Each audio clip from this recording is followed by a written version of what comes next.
In front of me is POCO C75, and today I would like to show you how you can change and customize your keyboard. Begin by accessing this icon of a color palette at the top of it. Then click on one of your themes, manage key borders, and hit apply.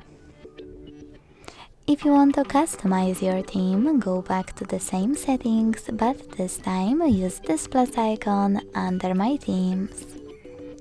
Then click on the photo that you wish to apply, pinch it to scale, drag it to move, select next, adjust brightness by swiping left or right, hit done, manage key borders and select apply.